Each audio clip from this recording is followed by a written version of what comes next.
Dustin Abbott, and I am here to launch a new series about asking the photographer. And in this series, I'll be addressing kind of some technical questions of shooting photography and some things that I see pop up with some regularity. And one of those that I'd like to address here today is the discussion between the relationship between aperture, particularly maximum aperture, and autofocus.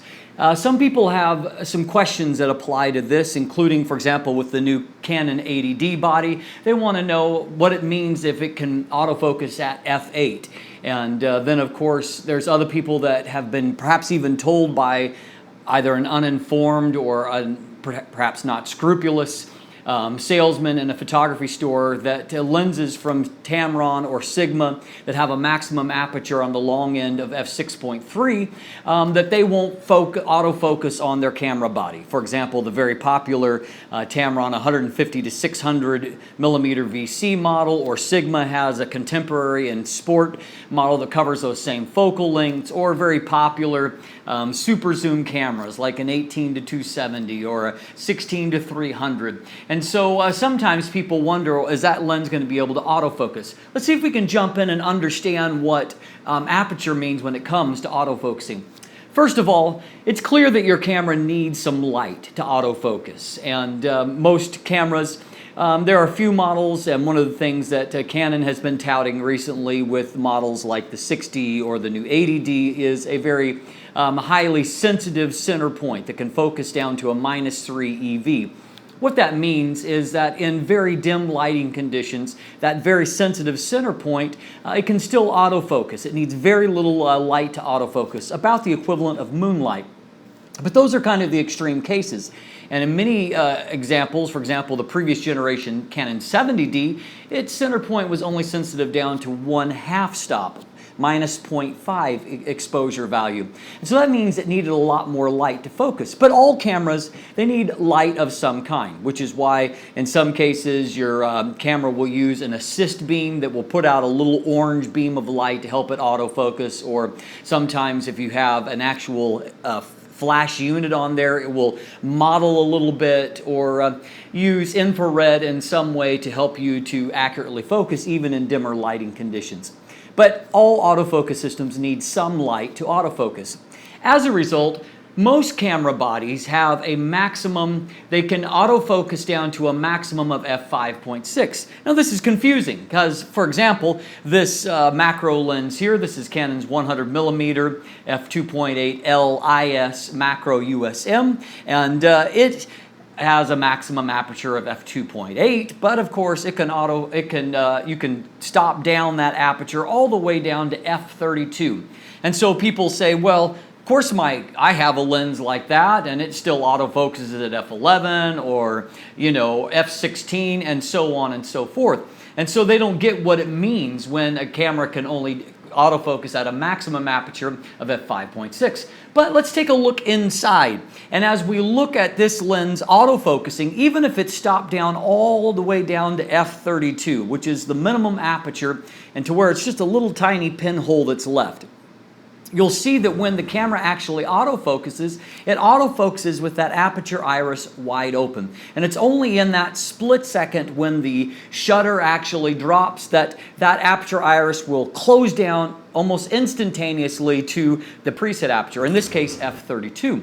But when the camera actually does its autofocus, it does it at the maximum aperture. So in other words, it's letting in the maximum amount of light to help it to autofocus as good as possible. And it's only in that moment after focus has been locked and the shutter is closing that the aperture iris will close down to the preset aperture. What that means is that some other lenses, for example, this Canon 100 to 400 millimeter, this is the Mark II of that lens, on the long end, it has a maximum aperture of f5.6. And so compared to f2.8, that's 2 full stops smaller. And so if we could imagine the f2.8 aperture about like this, the f5.6 aperture is much smaller like this. In other words, less light is able to reach the sensor during autofocus. So most cameras have a limitation that is the limit that they're going to autofocus at, which means that if you're going to take a lens like this and then add a 1.4 times teleconverter to it, which is a popular thing to do with a telephoto like this, It means that now, because of the teleconverter in place, you must add additional stop of light that is lost before the light actually reaches the camera's sensor, which means that now all of a sudden we are going from f5.6 as a maximum aperture. That's as wide as that aperture can open up. When we add this on the long end, it's now f8, which in many cameras, that means that there isn't enough light that's actually reaching the sensor for the camera to comfortably autofocus. And so as a result, the camera autofocus system just simply won't function. And so that's why it's a big deal with some cameras, like the new Canon 80D, that it has so many autofocus points, 27 of them that are available to focus even at f8.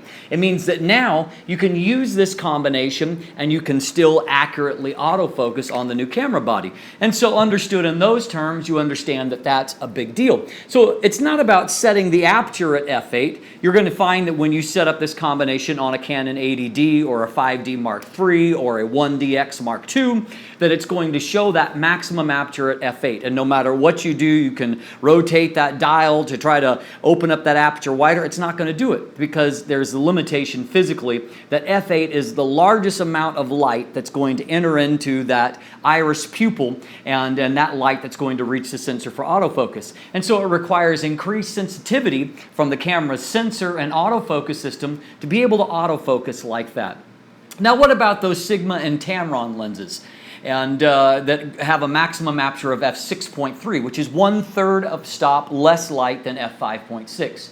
What happens with those lenses is they will actually autofocus on all the camera bodies that they are in the appropriate mount for. And that's because there's a little bit of digital or electronic trickery that while the maximum aperture is actually f6.3 on the long end of those lenses, it will actually register as f5.6 when it comes to the electronics that govern the autofocus system. And as a result, all of those lenses, they autofocus just fine, despite what that salesman might have tried to tell you when they were trying to upsell you to a more expensive product. So you don't have to worry about lenses with a maximum aperture of f6.3. They all will autofocus okay, even if your camera's autofocus system has a maximum aperture of f5.6.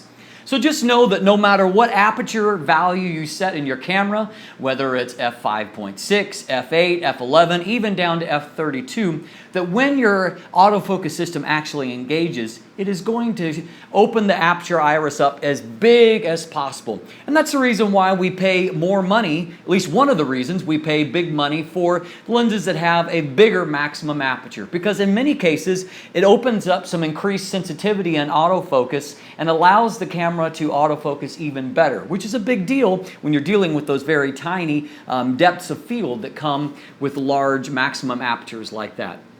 I'm Dustin Abbott. I hope this has helped to answer some of your questions regarding the relationship between aperture value and autofocus. If you haven't already, please subscribe. There's social media links down below where you can follow me. And stay tuned for more episodes like this coming in the future, along with a lot of great reviews. Thanks for watching. Have a great day.